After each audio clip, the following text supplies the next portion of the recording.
So the next session is about setting a visible learning marker to improve learning outcomes. And we know that the new national education policy brings a paradigm shift, what a lot of people in panel one have talked about, in the regulatory approach to move towards learning outcomes based regulations. This session will deliberate on the kind of learning assessment system that can be put in place to achieve the set objectives. And to lead this session, to moderate this session, I have my colleague, Mr. Kapil Khurana. So I invite Kapil to the dais. Kapil works with the governance team at the Central Square Foundation. He started his career as a teacher and content writer and grew up to lead sales and business transformation. He founded an edtech business on teaching improvement that has impacted 8,000 school teachers and over 200,000 learners in the early childhood, primary, and middle grades across India and the middle state. Kapil is deeply passionate about impacting the learning outcomes in schools. My next speaker, next panelist, I would like to invite on the dais is Dr. Joseph Emmanuel. Sir, please come on the dais. Dr. Joseph Emmanuel is currently serving as Director Academics at the Central Board of Secondary Education. Prior to this, he was the regional officer at the CBSE office in Panchkula and an officer on special duty for medical entrance examination and deputy secretary for affiliations. Dr. Emmanuel has played a pivotal role in developing online applications and online payments for various examinations conducted by the board. He was also instrumental in developing the e-affiliation system in the board. On the academic front, Dr. Emmanuel is a postgraduate in commerce and also holds a doctorate in financial management. The next panelist is Dr. Priyanka Sharma from Acer. I would like to invite her on the dais. Dr. Priyanka Sharma is currently working as Director, Research and Assessments at Acer India, which is Australian Council for Education Research. She is a research scientist who is passionate about outcome and evidence-driven learning systems. She joined the education sector almost 20 years ago to understand the how and why of student learning. Since then, she has worked as a STEM educator, teacher educator, test developer, psychometrician, and research leader at different government and non government organizations, as well as multinational learning companies. My next and the final panelist for this panel is Ms. Vajyanti Shankar. I invite her on the dais. Ms. Vajyanti Shankar is the founder and executive director, Center for Science of Student Learning, a Fulbright Humphrey Fellow and an Ashoka Fellow. She regularly consults at the global level for the Brookings Institution, the World Bank, and UNICEF, and the Learning Metric Task Force.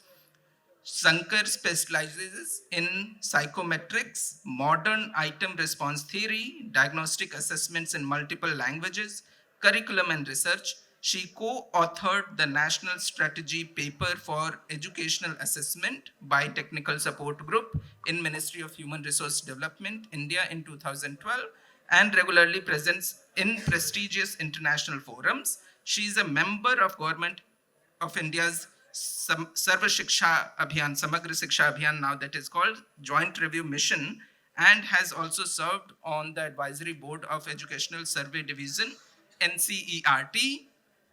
So I think we have another great panel, and the expectation is already so high. So I should pass it on to my colleague Kapil to take this forward.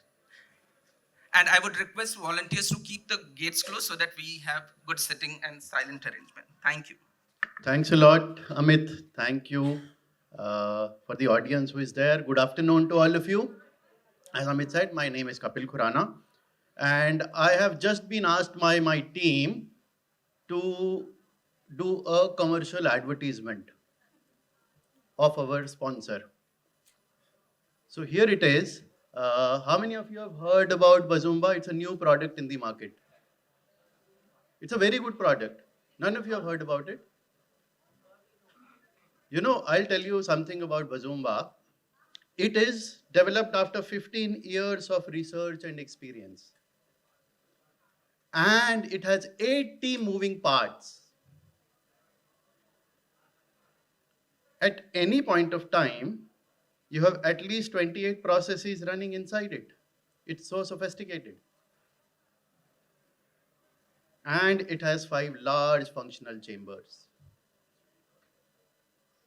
How many of you would like to buy it? Do you? Huh? What is it? It's Bazumba.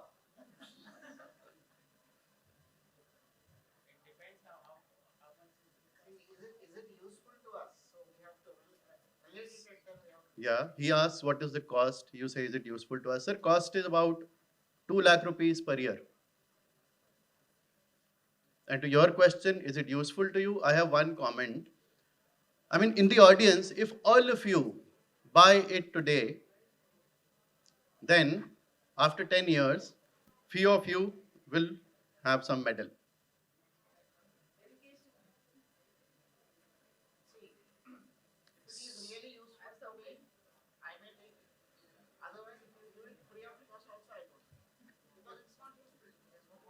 So sir says if it is free, even then he'll not take it because it is not useful to me.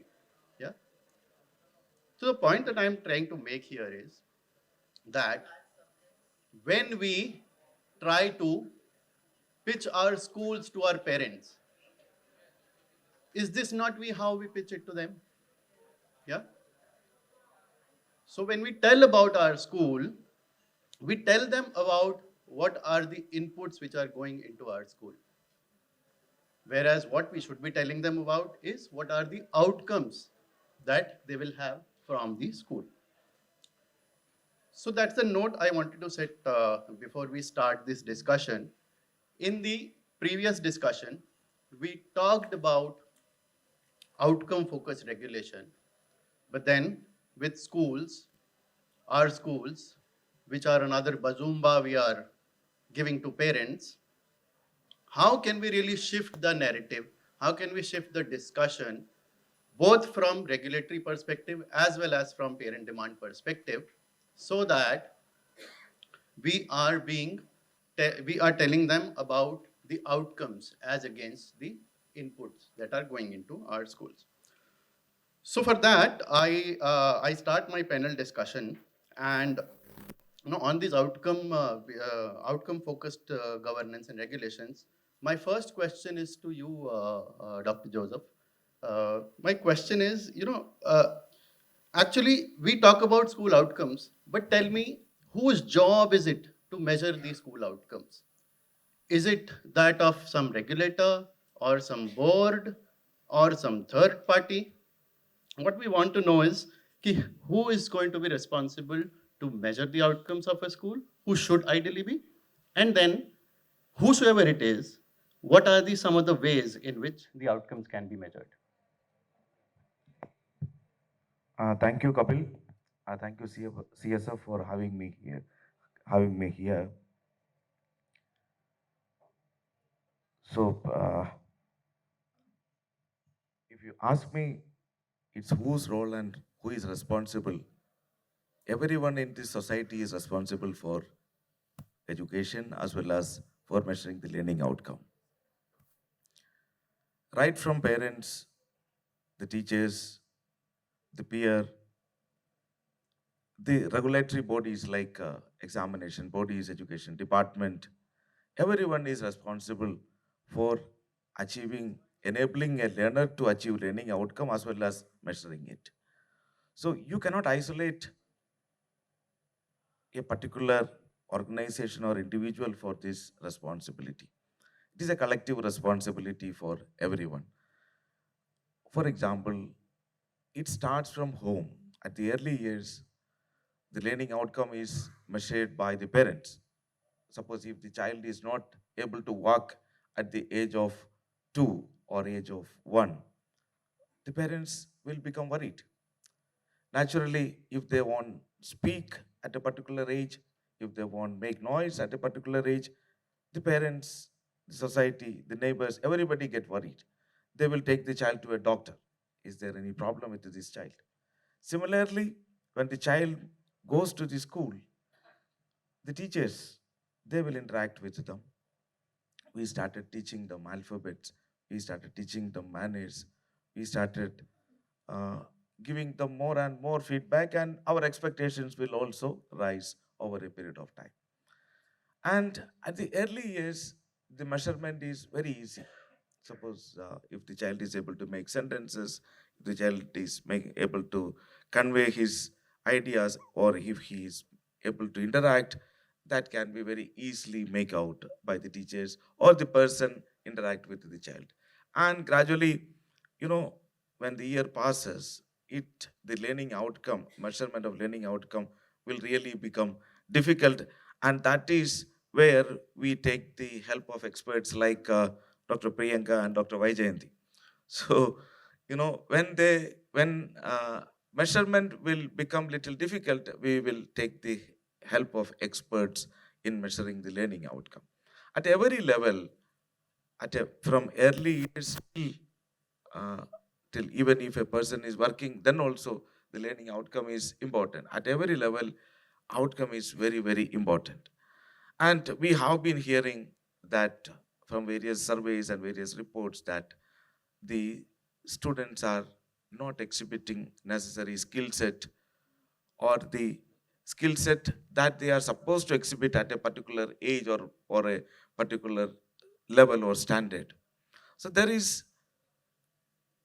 gaps somewhere, but there are excellent institutions and excellent learners too in our society.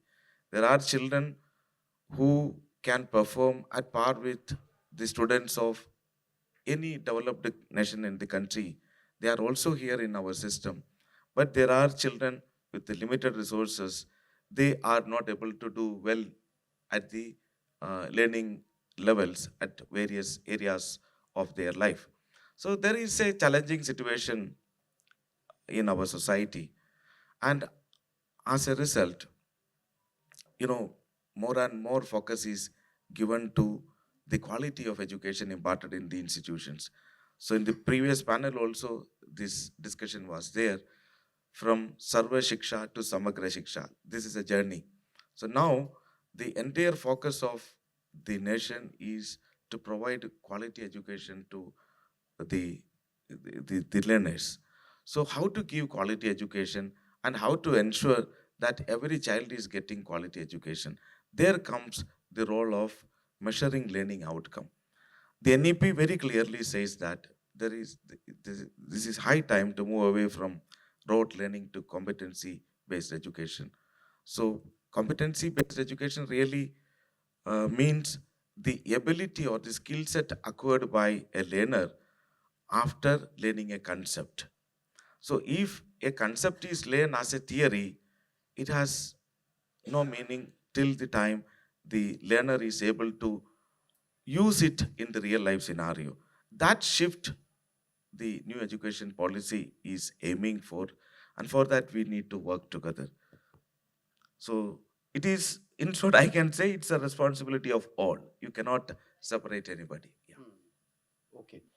So, Joseph sir, you mentioned about the specific clauses of the NEP, which talks about this.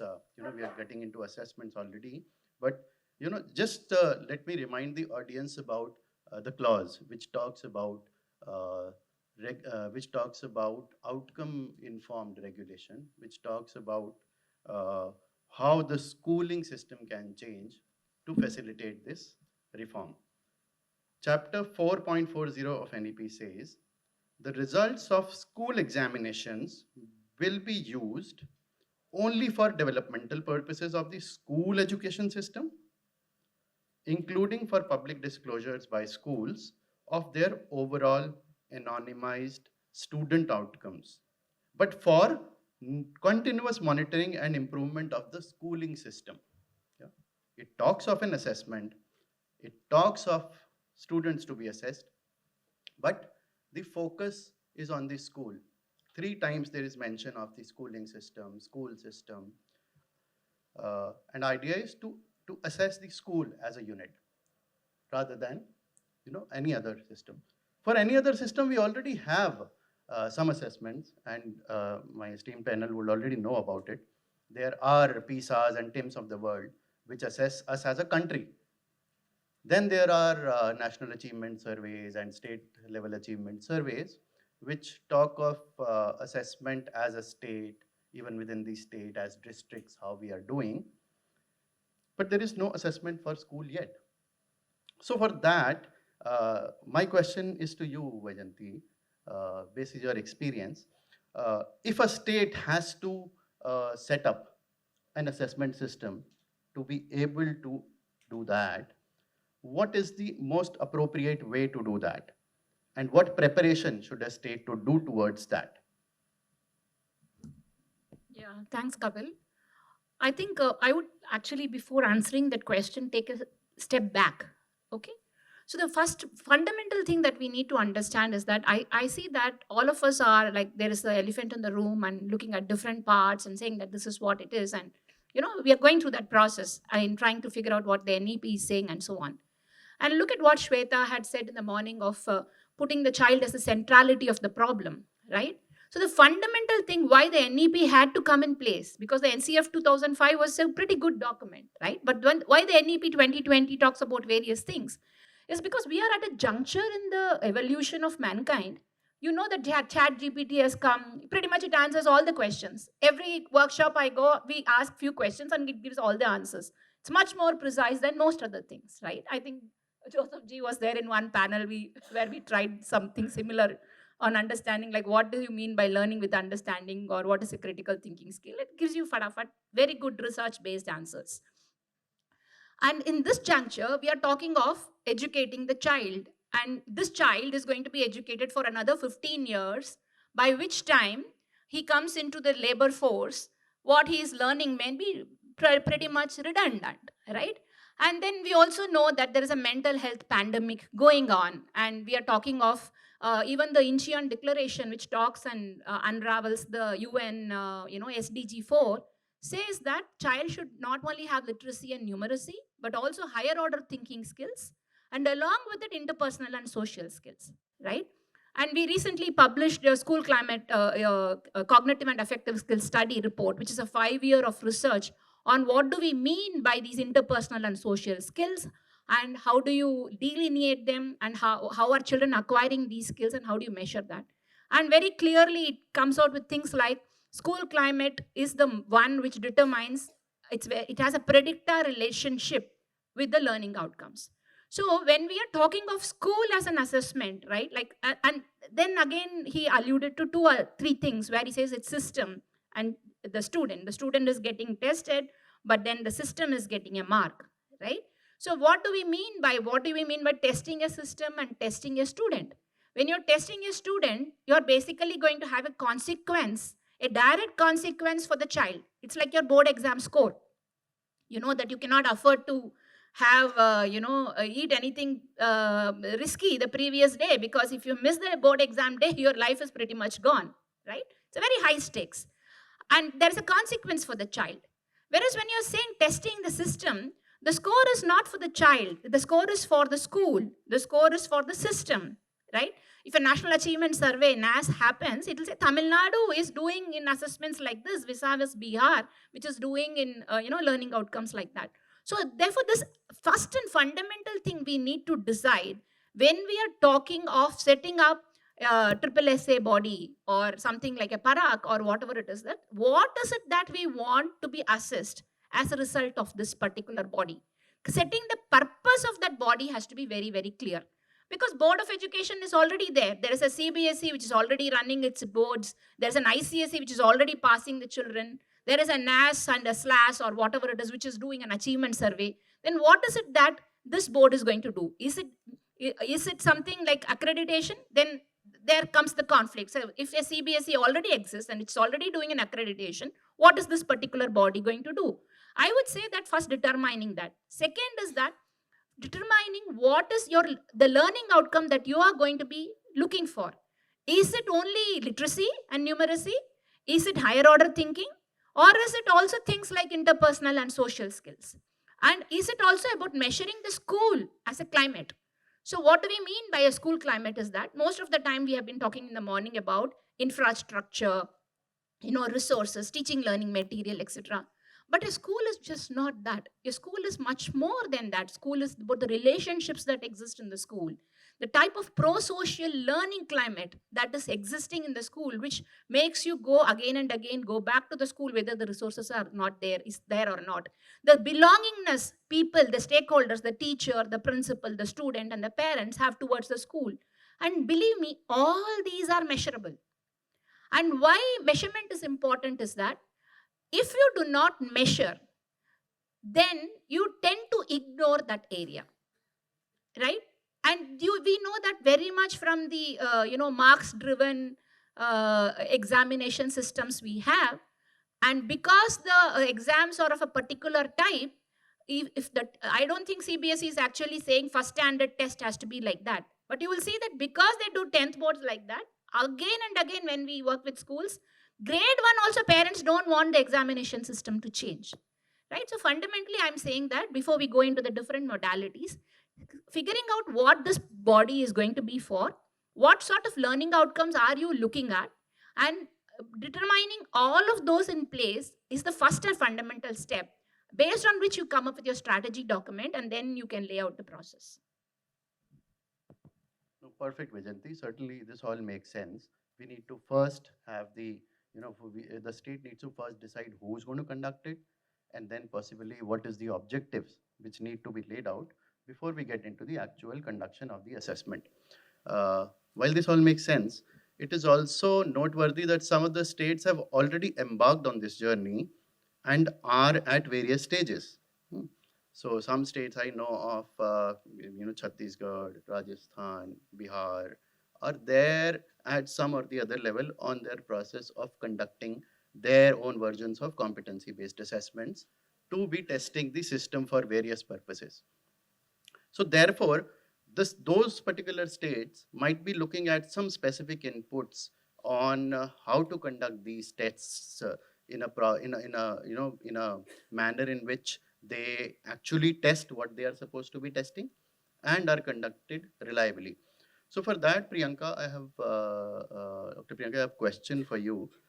Is that these states which are already on the path of conducting these assessments, what would be your advice to them with respect to conducting these assessments in a more robust manner and in a more reliable manner? Because India has the largest school going population in the world. When we do something at the state level or center level with our schools, with our students, the world watches us. And for that, and that matters to us. So for that, what are some of the modern methods available to make these assessments more robust, and so that the data that is captured out of these assessments is reliable?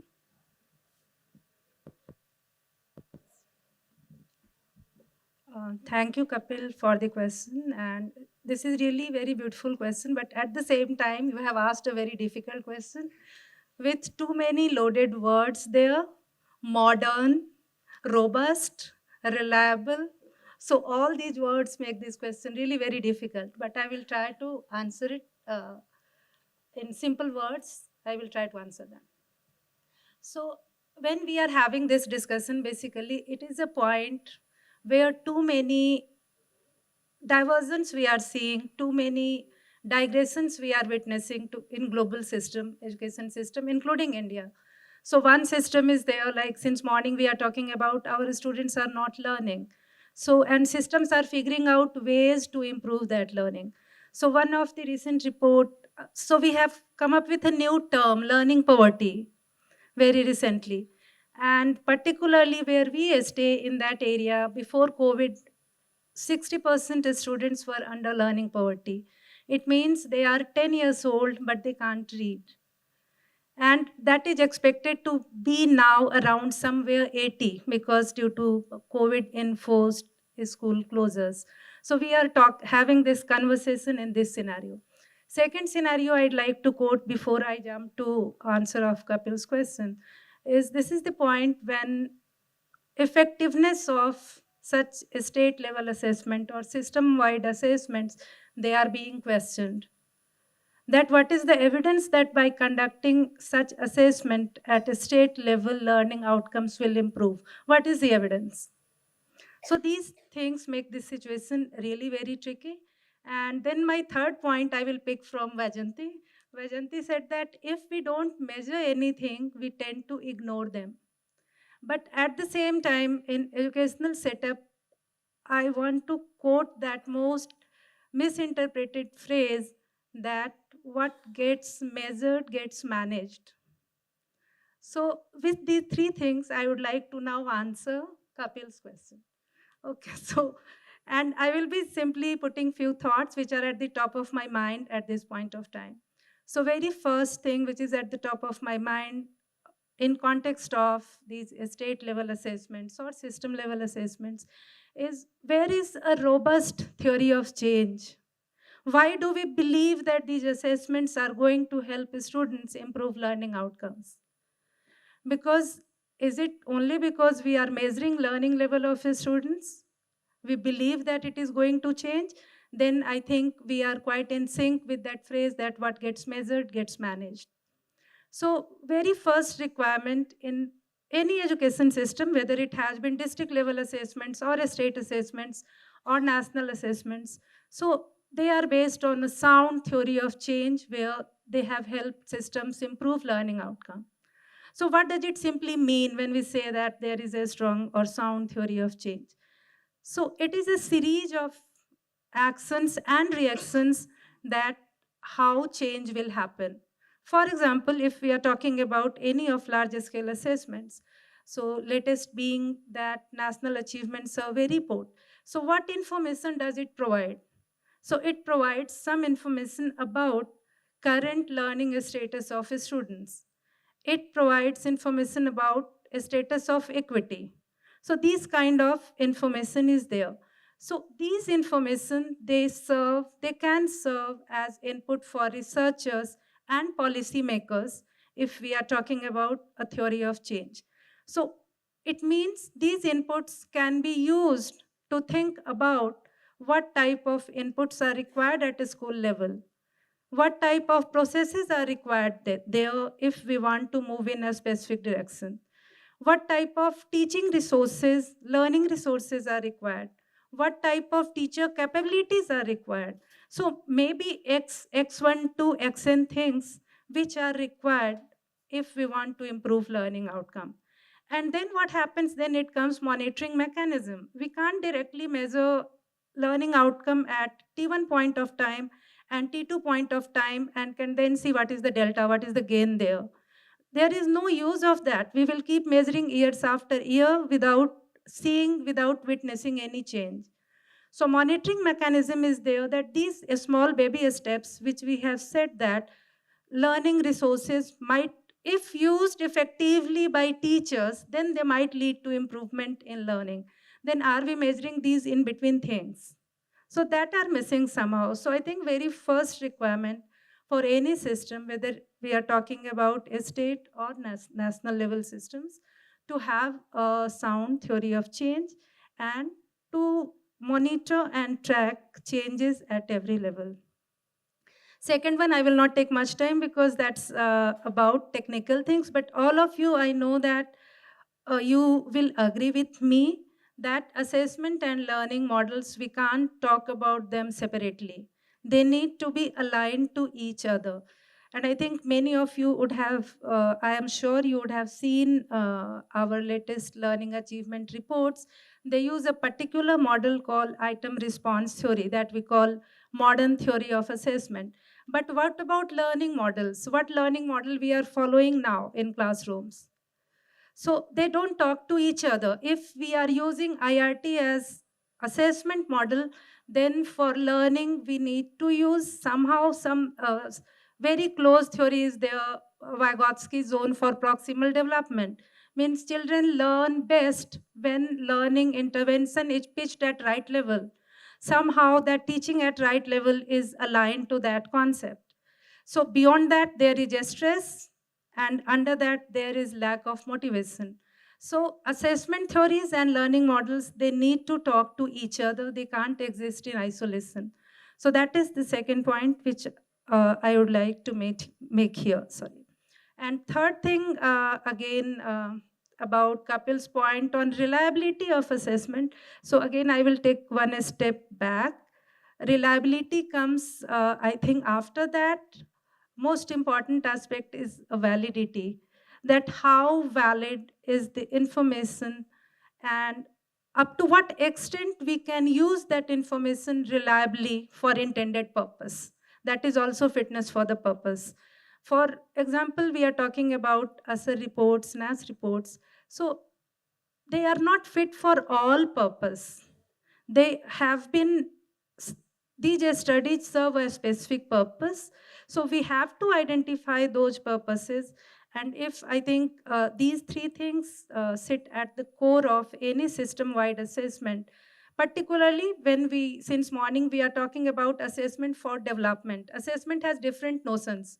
One notion is of threat, to select or reject someone, to rank someone, and but core, the purpose which we are talking here since morning, that is developmental purpose. How to use assessment to improve learning, that in itself, that is called developmental assessment. So for that type of assessment, in my opinion, these three are the most important things, I think, which states or districts or any system should keep in mind. Thank you. Great, Priyanka. Thank you for this.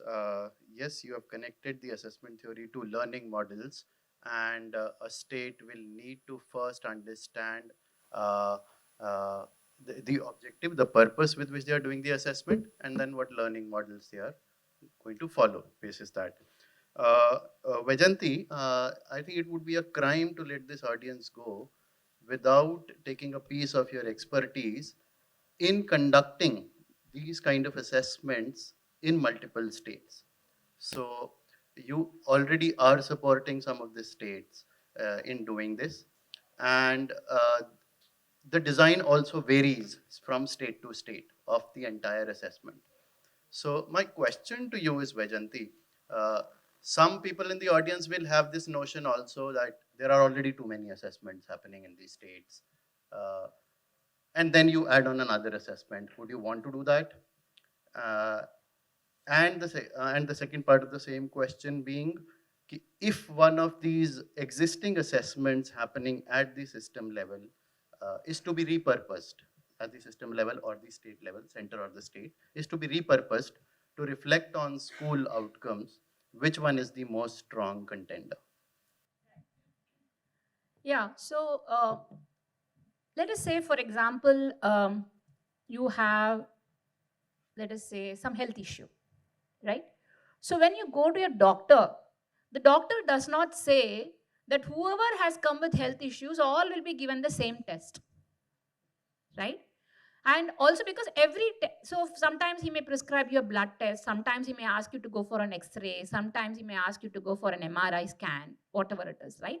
So every test has its own limitations and every test has its own purpose, right? So this point on, is there too much testing, is, I think, trying to fit too many objectives to one test and making sure that one test supplies all that is not necessarily the ideal thing. I don't think NEP also says that. Anybody who understands assessment would know that different assessments are likely to give different types of inputs, I mean, the feedback that will come from, because the way it has been designed. So the design comes from the purpose. So that's why I'm saying establishing the purpose is the first and fundamental thing. Then when the design comes in, then you can say whether is my purpose to pass or fail a child, right? Is my purpose to know that at the end of 10 years of schooling that he knows some basic amount of whatever he has learned? Then you have a board exam. If my purpose is, like, say that I want to select these students to go into a few limited seats I have in IIT, then you design a G in a very, very different manner. If the purpose is for you to understand the money that I spent on the education system, how well is it serving all sorts of people, right? Then I would design my achievement survey in a way where I have the most difficult questions as well as the most easy questions, so that I get a norm curve. So the purpose drives the design. So that is the fundamental thing. So coming to how different states are doing. So I think by 2015, once the SDGs came, And then India became a signatory to that, and by 2030 we have to achieve all these things. Many states started taking cognizance of how assessments are going to be important for them to achieve the quality of learning, because till then it was about enrollment. Then it comes to quality of learning. You cannot establish the quality without testing it. So that is when measurement started coming. Then people understood that measurement has its own nuances. It's not that measurement is just any question. It's not like, same like what people said in the last session. People tend to think, oh, assessment is just a bunch of questions. No, it is not like that. What it means is that the child has studied for this many number of years or this many number of days, and at the end of it, you are going to ask him some 20-30 questions, and using the 20-30 questions, you have to understand what his level of learning is, how healthy the system is, etc. So every question that goes in has a purpose, and it has to give you some information about the profile, the health profile of that particular student or the system. So designing this, states realize that it's not, there's no university in this country which teaches somebody on psychometrics or on assessments, etc. You know that even in B.Ed, nobody teaches about assessments. People teach you about lesson plans, but not about assessments. And similarly, an assessment or a question made by a teacher is often about what they taught, not about what was learned. A simple example I'll give you. Suppose I'm a grade 2 or grade 3 teacher teaching mathematics, and I'm teaching place value, right? I will ask 7 tens plus 3 ones. Children will write 73. But I ask 3 ones plus 7 tens. You know what the answer is? 37. Believe me, data shows us this. Year after year, I have been doing assessments for the last 20 plus years. And every time I see the report, I want to write something new, something different. Acha, the needle has moved. But it's not moving.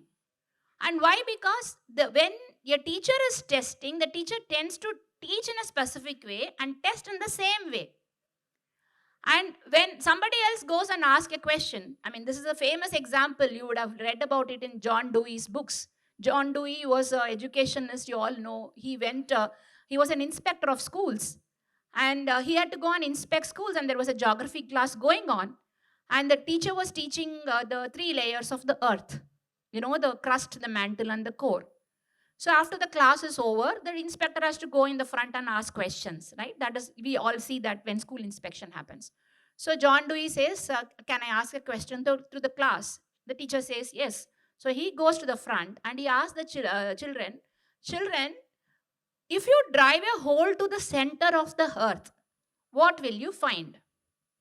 Absolute silence. The teacher gets very offended. Mr. Dewey, you're asking the wrong question. Right? If you don't know the answer, it's always the wrong question. So Mr. Dewey says, okay, now you ask the question. The teacher goes to the front of the class and says, children, what are the 3 layers of the earth? The chorus answer, crust, mantle, and core, right? Because the teacher taught in a specific way, she asked the question in the same way. Dewey asked the same thing. If you dig a hole to the center of the earth, you will find the core. It's as simple as that. So the teacher asking the question and an expert asking the question are 2 fundamentally different things. So therefore, the states have now realized that building assessments is a specialized subject, even in terms of asking questions. The most important thing in an assessment is the quality of the questions. I think CBSE is doing a lot of work in that area now. So the second thing is that after the assessment, this thing comes, how do you use the data? That is the second thing. And data analysis is a very high-end skill. It's not that everybody can do data analysis. The minute you talk anything more than mean, and mean is nothing but the average, okay, and the standard deviation, people zoom out, right? Then how do you cull out the information in a way that it is useful to the teacher? Because if it doesn't flow back to the teacher, the data is pretty much at a very higher level, right? You have to tell the teacher, see, I understand your children are performing, they seem to know fractions, but they seem to be thinking that fraction means parts. But the data shows that your children don't understand that parts have to be equal, right? This type of information is what needs to flow back to, this is a very high end quality. So states have now started realizing this. So in many places they are setting up assessment cells. We have been party to setting assessment cells in Andhra Pradesh, in Tamil Nadu, in Rajasthan, and so on. And we also work with a few private school groups. I know Geeta is here. We work with the CMS. They are doing a lot of very high end, high priority assessment reform, etc. So training the teacher, training the people there to figure out how to make questions, how to administer it in a way that it is standard data, the data is collected in a standard way that you can compare, how to analyze the data, and so on. And each state we have found has been following a different model. For example, Andhra Pradesh started with saying that they will set up a very high quality cell. Their mandate to us was, we want to create an organization like yours, but sitting within our state, our own people. So therefore, we said that we cannot take anybody and train them data analysis. We need people of certain ability and skills. And therefore, the state was okay with that. So we actually advertised, the CM was advertising, and 4,000 people within the state, teachers applied. From there, it came down to 400, and these 400 people were called in different centers, and they came and took a proctored test through the computers in different places, and then that was screened further, and then it brought down to 80, and these 80 people were called to the capital and then were put through 2 days of testing. Now subject matter, research task, assignment, they had to sit in a computer lab and actually show that they can handle computer, all of those things. Finally it will whittle down to 11 people, and these 11 people were put through a 3-year international master's level course on assessments and psychometrics. They had to study papers, they had to write essays, they had to take tests. These are people who have been in the system, teachers who are like MA, MEd, MPhil, and all that. And they used to come and say, ma'am, can you give notes? We say, no notes. You will now learn this, and then it's not a mark based thing. You are becoming an expert. So, this is the approach that Andhra Pradesh took. Tamil Nadu has taken a very different approach. So, Tamil Nadu says that our focus is on questions. We want to ensure that all children are being asked the right questions, the interesting questions which will make them think. And therefore, the coaching class cannot really do anything. So there has been a lot of energy. So there are 100 people sit in Samagra Shiksha there, 40 people from our team, 60 people recruited from the state, from their own team. And then in every district, there are again a bunch of 80 people. So about 3,100 people are getting trained on how to build high quality questions, because they felt that if I change the question, the learning will change. Rajasthan is not only looking at that, they are also looking at how to address the boards of education, right? So different states follow different methods that could be done. But the fundamental thing is in understanding these things, how the importance of purpose, driving the design, then attention to item quality, that is the question quality, attention to what you are going to use the data for, and how do you ensure that the feedback loop happens. This is what will go into the process. I mean, Vajanti, conducting assessments is one part, but what do you use the assessments for is very important. And that's what also needs to be articulated probably at the start itself, and not later on when you're on the way of conducting assessments. The goalpost can't be changing. But here, there is one very slippery slope. While you want to assess the system, the test writers are still the students, right? So there is always a tendency to judge the student basis that. How do you navigate this slippery slope, Priyanka? My question is to you here. How to make sure that a board or a state is not using the assessment for the wrong reasons.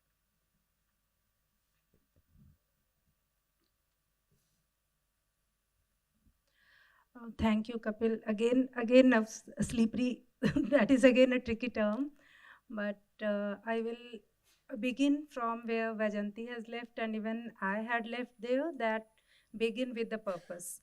So as like we always say that learning is a latent trait that is not visible.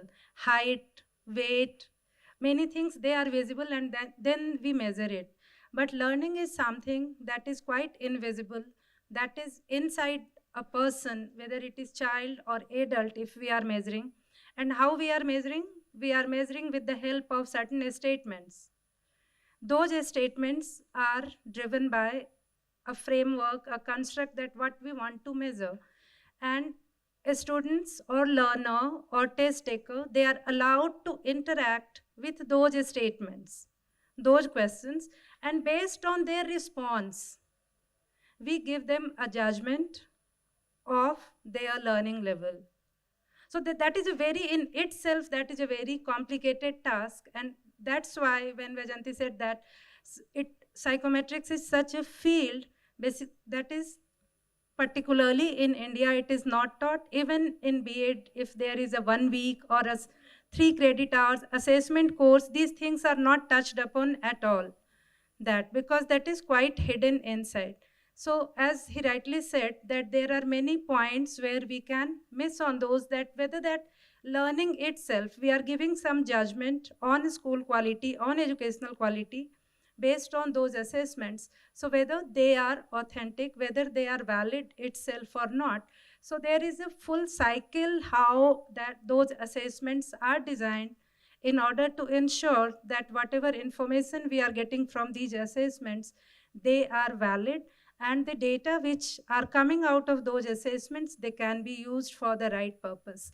And if I will not count all the steps, but certain if we see that the certain big picture, if I have to portray that, so it begins with analyzing policy goals, that what are policy goals, what we want to prioritize out of those goals. Everything, as Vajanti rightly said, that problem lies when we try to give some interpretation for all purposes based on single assessment which was not made for that purpose.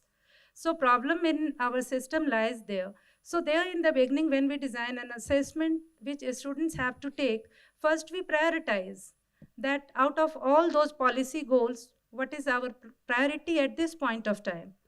And from there, that we say that that is planning phase. Then lots of research, and then how different countries, different parts are doing it. What does learning science talk about this? If we want to measure problem solving, what does learning science say about those things, that how students acquire problem solving?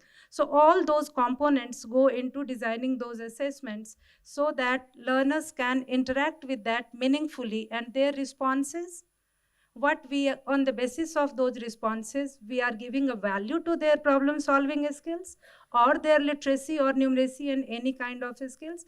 That is a real interpretation of their response, and we are not committing error in giving judgments. So that is a very complicated science behind that. And those information then they are aggregated at different levels for policymakers or researchers. And then I will go back to theory of change, that if you know that these are the inputs, now we've tried to drive those processes, that how to use these inputs on whether to redesign curriculum or to redesign classroom processes or to redesign our teacher development processes in order to improve those outcomes based on what outcome we have measured at this point of time. So this is beginning point. If I have to, of this particular question, if I have to say that a student learning level and measurement and those scores, they are not, and they are just beginning point of the entire this cycle of improvement if we are talking about developmental assessment. Did I answer your question, Kapil? Yeah, partly. Partly. Yeah. I mean, one part where didn't answer was the part where we wanted to know that there is always tendency to do those kind of governance, to get into those kind of governance areas which are about tagging the system or tagging the school or tagging the students even basis these assessments. So that's where I want a quick comment from you, Priyanka. Yeah. What is it that can be done to basically orient states or bodies and to make them visualize that the objective here is a bit larger and a bit different. So 2 points. I will not give long answer to this question, but I will certainly make 2 points. First point is there that whatever assessment will do, it reports have to be made for different stakeholders differently, because we want these reports to be used for development purpose. So in order to be used, they need to be understood by the users, whether they are teachers or district officers or parents or community. So it means that layers of report are required so that different stakeholders, they understand what are these reports. That is first thing. And once they will understand, only then they will understand that what is purpose of this report. It's not to pass or fail or something. And then we can somehow convince that these are not high stakes. These are not, when I'm saying high stakes, please don't undermine it. High stakes means simply that it doesn't have immediate impact on my career or my admission to something. So that way it is not high stakes. So if stakes are low, so notion of threat is not there. And so if we label these assessments, which are not made to screen or filter or to rank, that leads to misinterpretation of assessments. For example, I will take permission of Dr. Joseph to quote key stage assessments which government is trying to implement to inform system, to monitor learning and to inform classroom. So somehow, many a time we fear that it might be seen as an extension of board exam, that at grade 3 there is a board, grade 5 there is a board, and grade 8 there is a board, if we are not able to communicate these stakes properly to parents and to community and to different stakeholders appropriately. So I think that's very important, that how do we communicate this to public at large. Absolutely. Thank you. With this, communication and reporting. Acha, okay. Uh, just like, I mean, as Priyanka was saying, this point of measuring school and making that information transparently available. I think we did a project like that. I think Arthik Muralidharan was involved, Parth CCS was involved, and various others way back in between 2005 to 2010 or 11 in the Andhra Pradesh setup. And so therefore what was understood, there were government schools which were participating in the program, there were budget private schools, the voucher scheme was tested out and so on. So what we tried to do is that the district actually said that can we, like, as the mouse moves in the area, like in the Google map, the schools pop up, and every school should be like, it will show a score, right? And then you go on to that, it's just like how you have the locations, right? You go on to that, then it will give you a profile of that school. Learning is like this, infrastructure is like this, relationship is like this, something like that. And so that was tried, and ultimately why it was not scaled up, I do not know. And even at that time Google Maps were not there. So I remember Madhav Chavan saying that we will send everybody with a GPS, so they will go to the school and we will mark the GPS and then we'll make it available in the map. All these were the early stages of experimentation done. So that's why it's very important, that purpose. So are we measuring the school? Is it only the learning outcome? Is it the climate? Is the relationship? Is the type of teachers who are there? And so on, and making it transparently available to for both government schools, aided, all schools. That's what the regulatory authority should be talking about. And that is a big thing in terms of getting the political will for Yeah, that. absolutely, Vajanti. I think whatever steps we are taking have to whatever steps are being taken by the state has to talk to the purpose with which the assessment was set. And Dr. Priyanka, you also rightly said that with CBSE embarking on their assessment on all CBSE schools, which will ultimately test with the competency-based testing of the students, it will test the level of the school. On that, Dr. Joseph, I would want to know from you practical experiences which you are facing right now, because you're already ahead in this journey with respect to states. You have already conducted the item pilot, and now you are on your way to conduct a pilot in about 2000 schools all over India and outside India also. So, instead of talking about some aspects which we have already discussed, that there has to be a purpose and that purpose has to be allowed, let's come down from that level and talk of the practical challenges that you are facing when you are embarking on this journey, the practical issues which schools are facing, and exactly how to deal with those issues.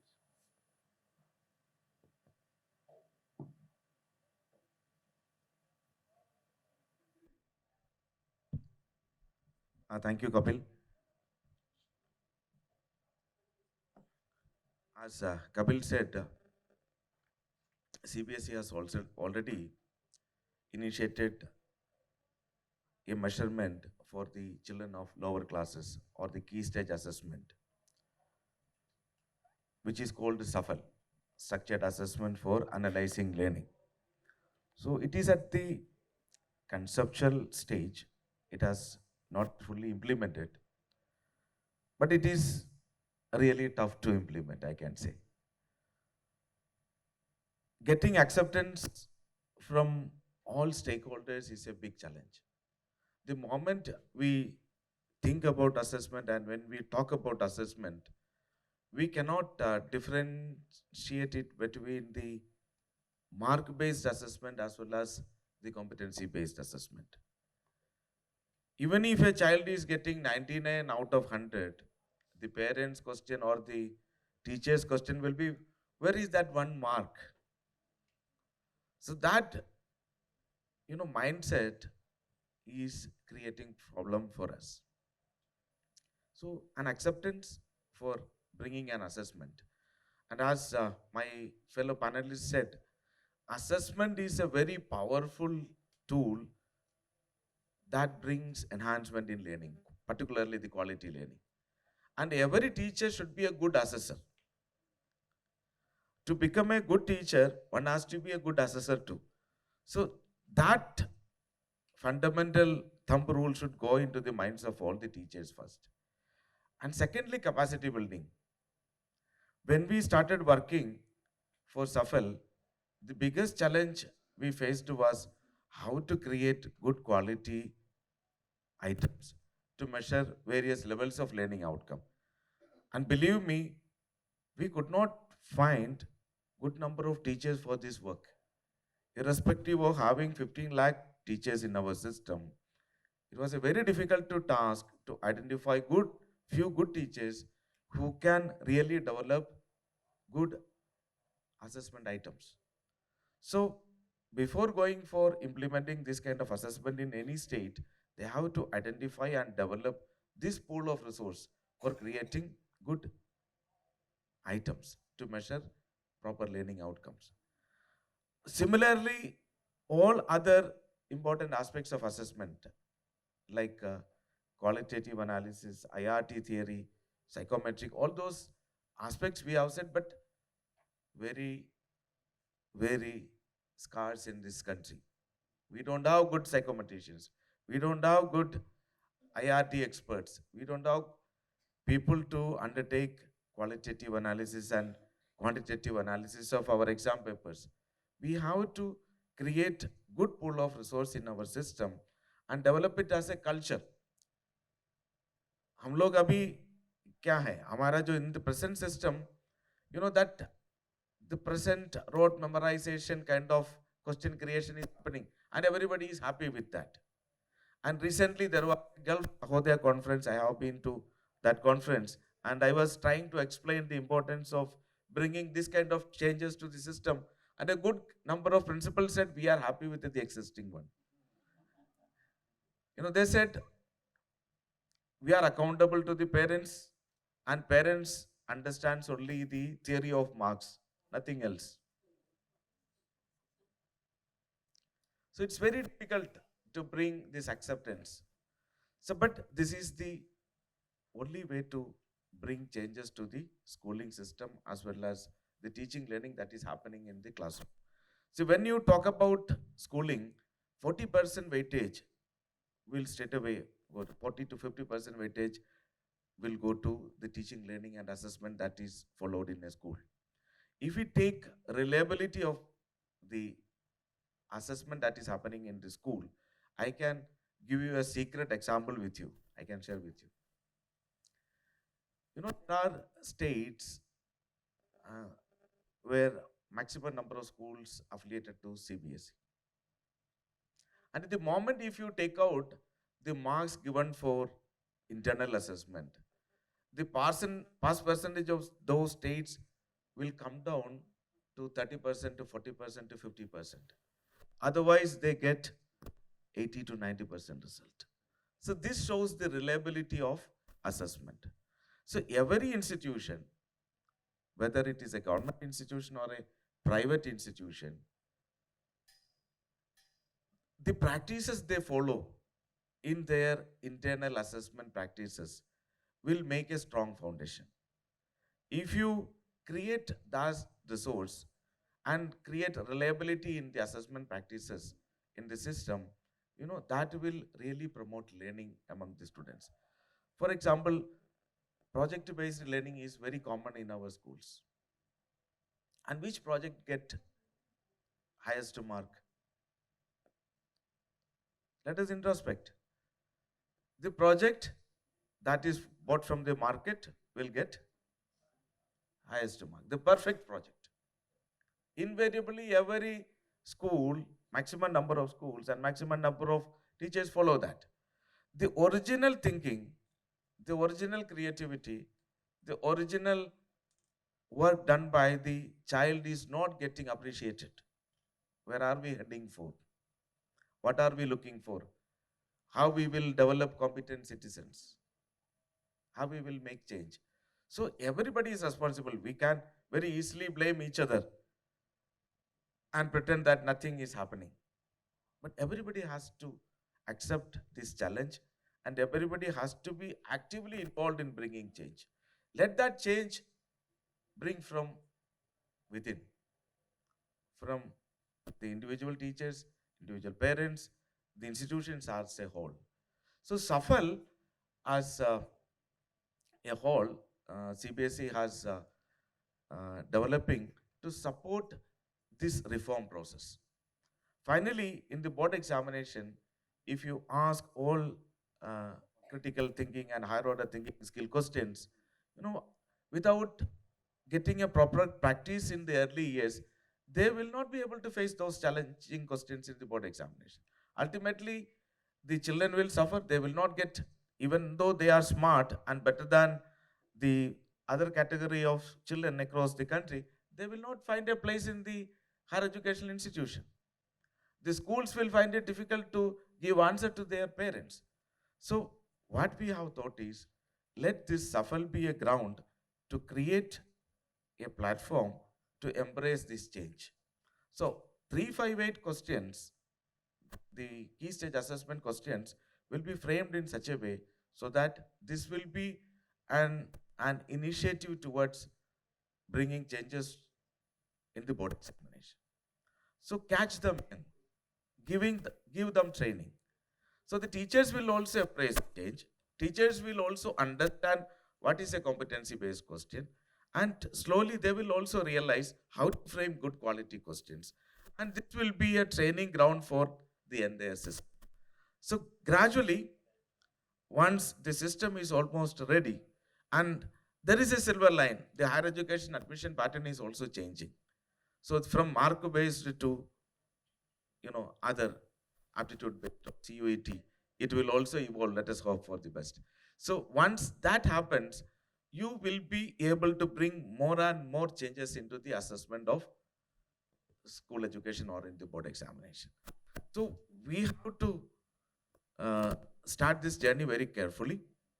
We should not bring any revolution all of a sudden that will bring unrest in the society. Let us take everybody on board. Let us take the support of everyone. And once the system is ready, then let us go for that big leap.